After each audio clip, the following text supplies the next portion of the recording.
A very good evening and welcome to all of you. In today's class, I am going to explain Talent Search Test Paper 55.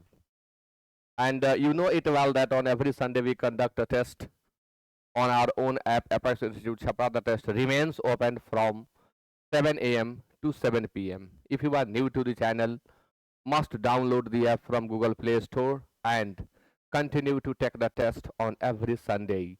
The test is very important, keeping in view the importance of coming competitive examinations. So students, the first question is, economically we understand the world around us in terms of scarcity. आप सभी answer दें. Question number 1 common error है. Economically we understand the world around us, यानी answer सी होगा. World round अस नहीं, world around us, यानी round के जगह पर हम अराउंड का यूज करेंगे तो आंसर सी हो जाएगा. क्वेश्चन नंबर 2 आपके सामने है. कमेंट करें सभी लोग. Question number 2,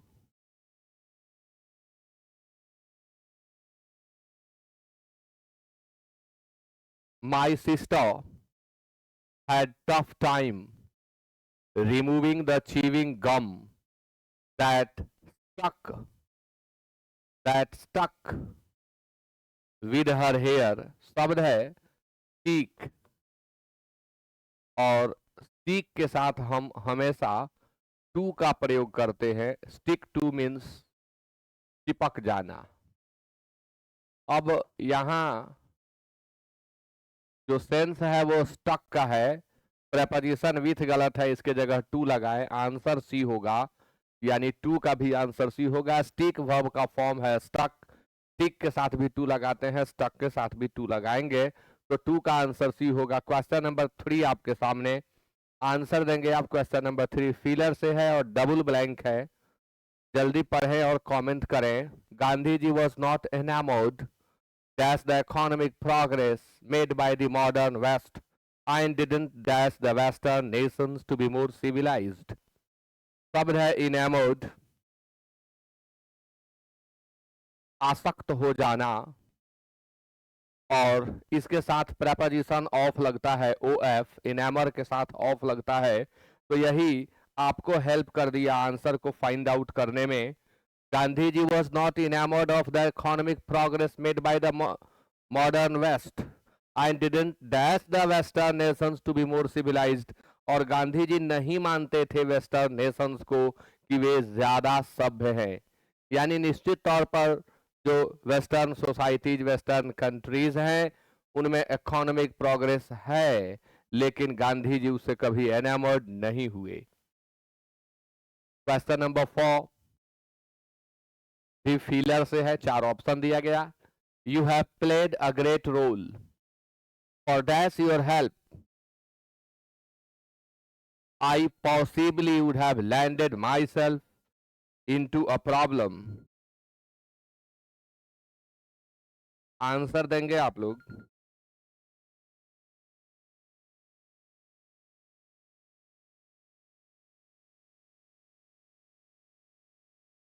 question number 4, you have played a great role for dash your help I possibly would have landed myself into a trouble. आपकी मदद के बिना संभवतः मैं खुद को परेशानी में डाल लिया होता. यानी यदि आपने मदद नहीं किया होता तो ऐसी स्थिति में हम बट फॉर का भी यूज कर सकते थे, बट फॉर योर हेल्प. लेकिन यहाँ फॉर के बाद ही दिया हुआ है, तो विदाउट देंगे, क्योंकि फॉर मीन्स क्योंकि, आपकी मदद के बिना. तो सेंस मिल गया हमको. 4 का आंसर डी होगा. आगे बढ़ते हैं. अगर आप इन सभी शब्दों का मीनिंग जानना चाहते हैं, आफ्टर मीन्स के बाद, डिस्पाइट मीन्स के बावजूद, अनलेस यदि नहीं. अच्छा, आप कमेंट करके बताएं कि अनलेस के बदले हम क्या यूज कर सकते हैं. अगर हम अनलेस को रिप्लेस करना चाहें तो किससे रिप्लेस कर सकते हैं, कमेंट करके आप बताएं. क्वेश्चन नंबर 5, 6 और 7 में जो वर्ड दिए गए हैं इनका आपको सिनोनिम बताना है। वर्ड सिमिलर इन मीनिंग, यानी आपको सिनोनिम बताना है। सिनोनिम शब्द है डेलिक्वेंस, ए हार्डन, बी फ्लक्स, सी सॉलिडिफाई और डी थॉ। बहुत सारे लोगों के लिए बिल्कुल नया वर्ड होगा। डेलिक्वेस के लिए 4 ऑप्शन, हार्डन, फ्लक्स, सॉलिडिफाई और थॉ। आंसर दिया जाए। देखिए, डेलिक्वेस मतलब होता है टू बिकम लिक्विड, यानी तरल होना। जैसे कोई चीज जम जाती है तो वो सॉलिडिफाई फॉर्म में आ जाती है, सॉलिड फॉर्म में आ जाती है सॉलिडिफाई होकर के। वैसे ही कोई चीज जमने के बाद जब पिघलती है तो वो थॉ हो जाती है या डेलिक्वेज हो जाती है। तो आंसर 5 का डी होगा। हार्डन सख्त बनाना या कड़ा बनाना, हार्ड, सॉफ्ट, वाइड, ये कुछ एडजेक्टिव है जिनके अंत में आप en जोड़ेंगे तो वर्ब बन जाएंगे। याद करें trick, adjective plus en is equal to verb. Flux a continuous movement, निरंतर होने वाली गति। सॉलिडिफाई बता दिया, कड़ा या ठोस हो जाना। थॉ पिघलना। तो आंसर 5 का डी होगा। क्वेश्चन नंबर 6 आपके सामने। शब्द है लूनेसी। शब्द है लूनेसी। इसको बहुत सारे लोग लूनेसी पढ़ते हैं, लूनेसी न पढ़े। It is lunacy. A foolishness, B wisdom, C sense and D foray.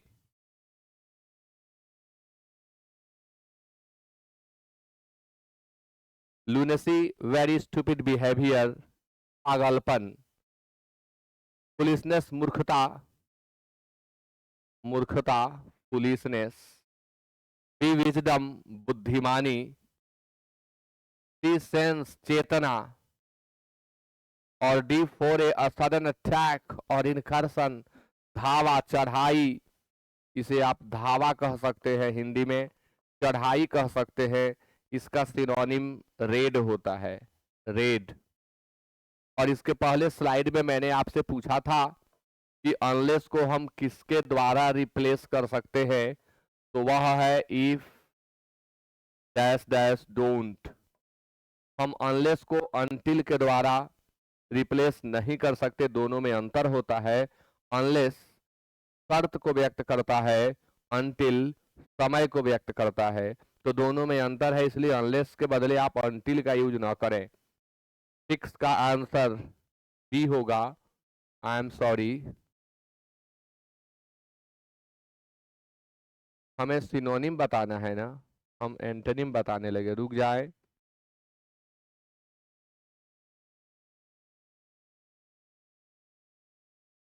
Lunacy पागलपन, वेरी स्टूपिड बिहेवियर, फुलिशनेस मूर्खता, विजडम बुद्धिमानी, सेंस। तो आंसर फुलिशनेस देंगे हम। गलती से हम एंटोनिम सेलेक्ट कर दिए थे। 5, 6 और 7 में हमें सिनोनिम बताना है। क्वेश्चन नंबर 7, शब्द है लिबिडिनस। लिबिडिनस के लिए 4 ऑप्शन, ए में चेस्ट, बी में सेलिब्रेट, सी में abstinent and D lewd. Comment करें आप लोग। लिबिडिनस के लिए 4 option, chaste, celibate, abstinent and lewd. Libidinous showing excessive sexual drive, lustful. आप इसे अत्यधिक कामुक कह सकते हैं।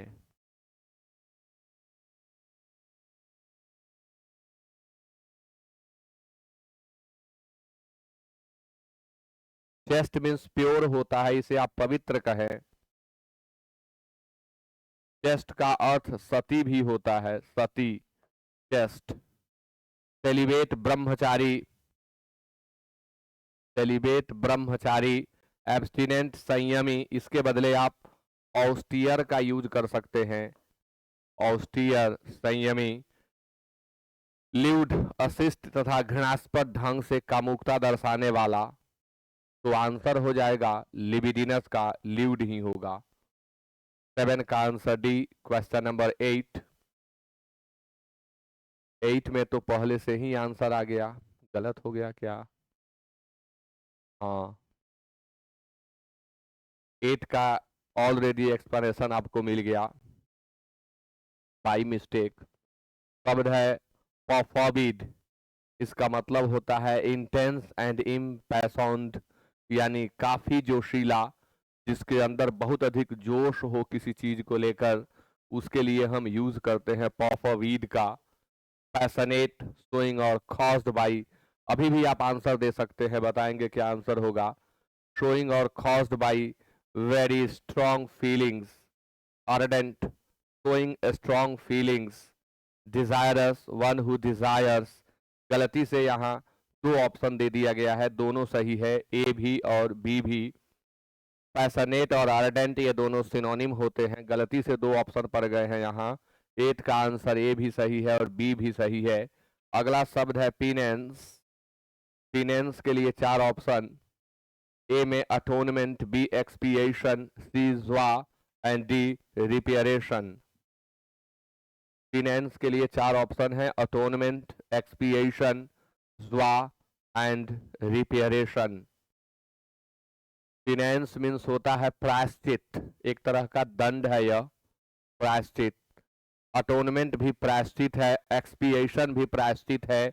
अगर आप पिनेंस का साइनो याद करना चाहते हैं तो इन दो शब्दों को याद जरूर कर ले। हमें तो एंटोनिम देना है, क्या इसके पहले हम साइनो नहीं न दे दिए? वही देखिए, हमने हेडिंग पढ़ा नहीं और हम मिस्टेक कर गए।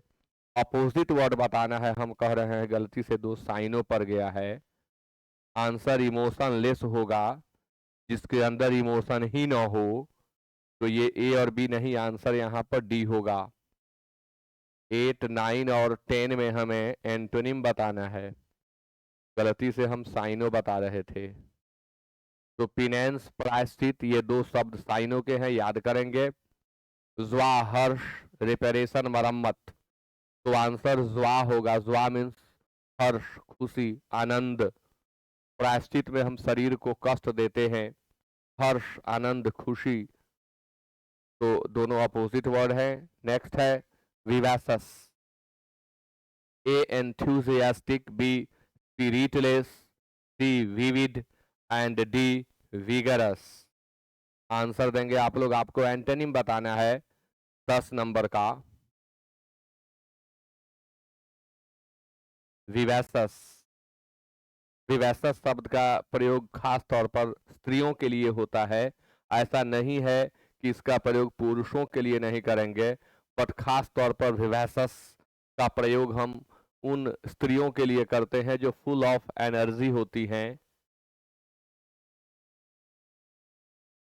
जो लाइवली होती हैं। इसका सिनोनिम लाइवली होता है, लाइवली। एंथुसियास्टिक, उत्साही, स्पिरिटलेस, उत्साहहीन, विविध, स्पष्ट या प्रत्यक्ष, विगरस, जोशीला, तो आंसर एंटोनिम में देना है, इसलिए स्पिरिटलेस होगा। जिसमें स्पिरिट की कमी हो वह स्पिरिटलेस होता है। 10 का आंसर बी होगा। क्वेश्चन नंबर 11 एंड 12 में इडियम्स दिए गए हैं, इनका आप मीनिंग बताएं। पहला 11 नंबर जो है वो है च्यू द कड।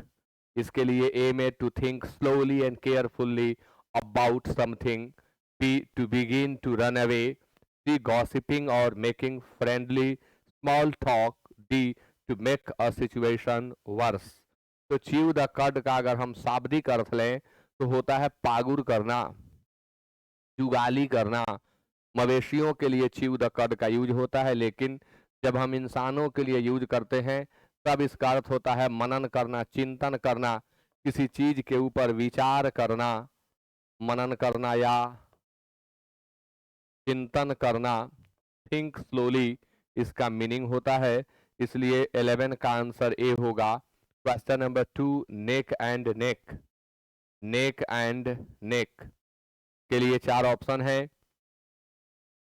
ए में है to hear rumours about something और someone, B level in a race और other competition, C be very close to a very unpleasant और dangerous situation, and D none of this. तो आंसर होगा neck and नेक। इसका meaning होता है equal, बराबर। नेक and neck means एकदम बराबर। तो ए नहीं होगा। लेवल इन ए रेस, यानी रेस में एक लेवल का। तो 12 का आंसर बी होगा। Neck and neck means equal होता है। क्वेश्चन नंबर 13 एंड 14 में ब्रैकेटेड पार्ट को इंप्रूव करना है। क्वेश्चन नंबर 13 एंड 14 में आपको ब्रैकेटेड पार्ट को इंप्रूव करना है। He would surely assist me if I had requested him. आप जानते हैं कि इफ वाले पार्ट में जब हैड लगा हो तो जो दूसरा पार्ट होता है उसमें वुड हैव के साथ भी3 लगता है। तो इफ वाले पार्ट में हैड है तो वुड हैव होगा। वुड श्योरली हैव असिस्टेड बेहतर होगा। देखना है कि है कि नहीं। नहीं है तो वुड हैव श्योरली। बेहतर होता वुड श्योरली हैव असिस्टेड, लेकिन नहीं है तो बी सेलेक्ट करें 13 का। क्वेश्चन नंबर 14 आपके सामने। 14 में है the car with A burst tyre halted swiftly। halted swiftly, swift means होता है स्मूथ स्पीड। स्मूथ स्पीड को हम स्विफ्ट कहते हैं। तो जिस कार का टायर बर्स्ट हो गया वो स्विफ्टली तो हाल्ट कर ही नहीं सकती है। टायर जब किसी का विस्फोट हुआ, उड़ गया टायर, तो गाड़ी जर्क लेकर के झटके मारते हुए रुकती है। ऐसे नहीं होगा कि स्विफ्टली हॉल्ट कर जाए, नहीं। तो झटके के साथ रुकने के लिए जोल्ट टू ए हॉल्ट का यूज करेंगे। इसलिए आंसर 14 का बी होगा। Question number 15 one word substitution है। 15 एंड 16 में forcing out blood etc. from its vessel. Blood इत्यादि को वेसल से फोर्स करके निकाल देना क्या कहलाता है? ए में एक्सट्रापोलेट है, बी में एक्स्ट्रावेसेट है, सी में एक्सुबरेट है और डी में एक्सट्रिकेट है। आंसर देंगे आप 15 का। क्वेश्चन नंबर 15 आपके सामने, आप लोग आंसर देंगे।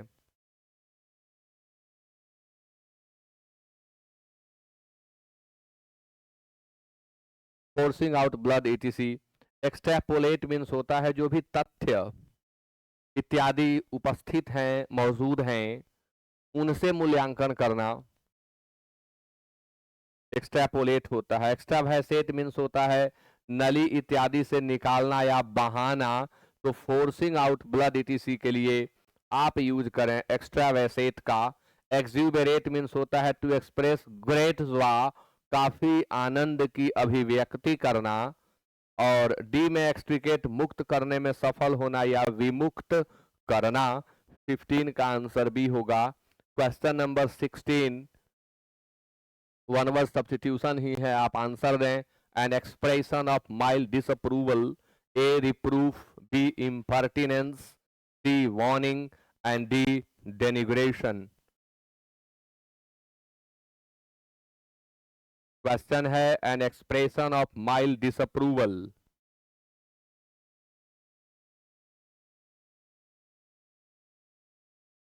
N expression of mild disapproval. A में रिप्रूफ, बी में impertinence, C warning and D denigration. Reproof means होता है भर्सना, धिक्कार। बी इम्पर्टिनेंस, गुस्ताखी, अशिष्टता। सी वार्निंग, चेतावनी। डी डेनिग्रेशन, डेनिग्रेट करने का काम यानी बदनाम करने का काम। तो आंसर माइल्ड डिसअप्रूवल की एक्सप्रेशन को हम रिप्रूफ कहते हैं। 16 का आंसर ए होगा। Question number 17 correctly spelled word आपको चूज करना है। 17 में करेक्टली स्पेल्ड वर्ड आप चूज करेंगे।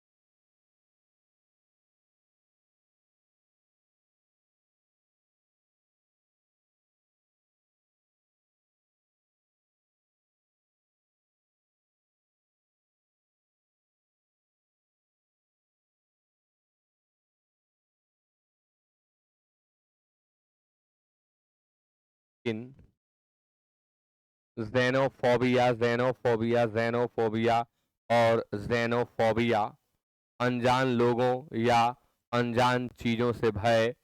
तो आंसर होगा 17 का डी। करेक्ट स्पेलिंग इसी की है, तो 17 का डी होगा। क्वेश्चन नंबर 18 आपके सामने। शब्द है गवर्नमेंटाइज। गवर्नमेंटाइज 4 अलग अलग तरीके से लिखा गया है, आप करेक्ट स्पेलिंग चेक करके बताएं गवर्नमेंटाइज कौन सा सही है। आंसर गवर्नमेंटाइज का डी होगा। अमेरिकन इंग्लिश में आप यहाँ जेड देखेंगे, ब्रिटिश इंग्लिश में एस होता है। खूब ज्यादा खाना लेकिन अच्छी चीजों को to eat and drink so much, लेकिन अच्छी चीजों को। 18 का आंसर डी होगा। क्वेश्चन नंबर 19 और 20 में आपको अरेंज करना है, सेंटेंस अरेंजमेंट से क्वेश्चन है 19 और 20।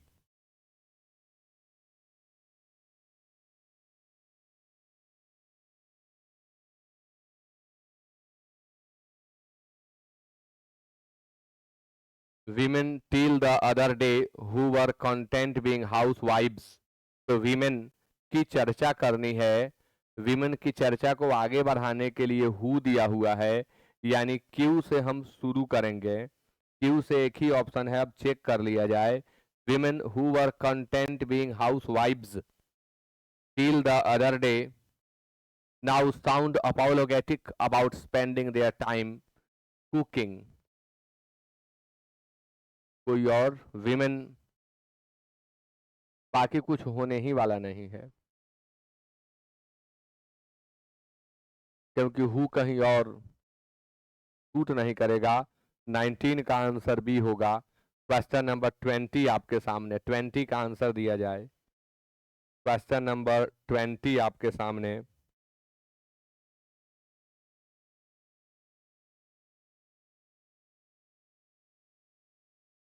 The statement, therefore you must listen carefully what the speaker has said in order to understand, will be made just once। The statement will be made just once। Statement एक ही बार की जाएगी। Therefore you must listen carefully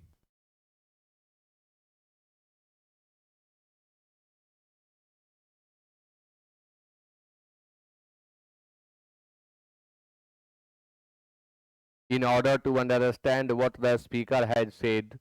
तो answer होगा SPRQ। SPRQ सी में दिया हुआ है, 20 का आंसर सी होगा।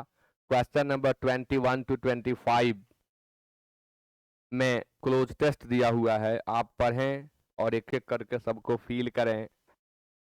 21 में है इन द किंगडम ऑफ फूल्स। एक बार पहले आप पढ़ लेंगे तो सेंस मिलेगा आपको। In the kingdom of fools both the king and the ministers were complete fools। मूर्खों का एक साम्राज्य था, राजा भी मूर्ख, मंत्री भी कंप्लीटली मूर्ख थे। They didn't want to do things that other kingdoms। वे उन चीजों को नहीं करना चाहते थे जैसा अन्य किंगडम्स में किया जाता था। तो जैसा का अर्थ मिल रहा है, अब आप बताइए यहाँ आप क्या कमेंट करेंगे। सेंस है जैसा का, तो जैसा के लिए यहाँ जो ऑप्शंस दिए गए हैं इनमें सबसे बढ़िया लाइक होगा। लाइक यहाँ सबसे अच्छा होगा। अब आगे, तो they decided to dash night into day and day into night. तो मूर्खों की नगरी थी, मूर्खों का साम्राज्य था, उसमें निर्णय लिया गया कि डे को नाइट मान लिया जाए या कर दिया जाए, नाइट को डे कर दिया जाए। तो ये जो डे को नाइट, नाइट को डे करना था, ये क्या था? एडजस्ट था कि डिवेलप था कि चेंज था? तो ये चेंज है, एक बदलाव है। इसलिए 22 का आंसर सी सेलेक्ट किया जाए। 23 they dash that everyone should be awake at night dash their lands and run there dash. उन लोगों ने, भाई राजा की बात है, मंत्रियों की बात है, तो उन लोगों ने आदेश दिया कि सभी लोग रात में काम करें। They decided to dash they ordered that everyone should be awake at night। रात में सभी लोग जगे रहें। डैश देयर लैंड्स, रात में जग करके वे अपने लैंड्स को डैश करें। तो मतलब बोना होता है, टील मीन्स जोतना होता है, कट मीन्स काटना होता है, और डिग मीन्स खोदना होता है। तो जमीन को हम टील करते हैं यानी जुताई करते हैं जमीन की। तो आंसर 24 का बी होगा। अब आपके सामने 25 है। दिन में खेत जोतने की बात की गई, रात में खेत जोतने की बात की गई, और रात में run there dash, run their business, run their livelihood. Livelihood को रन नहीं किया जाता, बिजनेस को रन किया जाता है। आंसर ए होगा। लिवलीहुड मीन्स आजीविका, करियर, करियर करियर मीन्स जीवन वृत्ति, एम्प्लॉयमेंट रोजगार। बिजनेस को हम रन करते हैं। आंसर 25 का ए होगा।